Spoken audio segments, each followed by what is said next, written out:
Hello friend, সবাই কেমন আছো? আশা করি সবাই খুব ভালো আছো। আমি চলে এসেছি বিথিকা আগের দিনের প্রশ্নের উত্তর নিয়ে।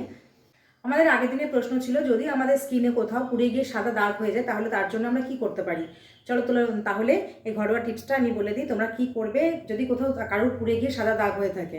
তোমরা কেশুতে পাতা নেবে এবং দুর্বা ঘাস নেবে, কচি দুর্বা ঘাস যেন হয়, নিয়ে একসঙ্গে বাটবে। বেটে যে রসটা বেরোবে সেই রসটা যেখানে সাদা দাগ হয়ে গেছে তোমাদের পুড়ে গিয়ে সেই জায়গাটা লাগাবে।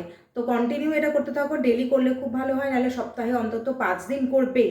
কন্টিনিউ করতে থাকো, আস্তে আস্তে যেটা দেখবে দাগ হয়ে গেছে সেটা আস্তে আস্তে স্কিন কালারে এসে যাবে। আর যদি খুব গভীর দাগ হয় বা অনেক দিনের পুরোনো দাগ হয় তাহলে কিন্তু একটু সময় লাগবে সারতে, একটু মানে বেশ ভালো সময় লাগবে। তো এটা ধৈর্য ধরে তোমরা করতে থাকো, যাদের এই প্রবলেমটা আছে অবশ্যই কিওর হয়ে যাবে এই টিপসটার মাধ্যমে। তো চলো, আজকে এই বিউটি টিপসটা তোমাদের কেমন লাগলো অবশ্যই কমেন্ট করে জানিও। কারা কারা এই বিউটি টিপসের দ্বারা উপকৃত হচ্ছে অবশ্যই আমাকে জানিও।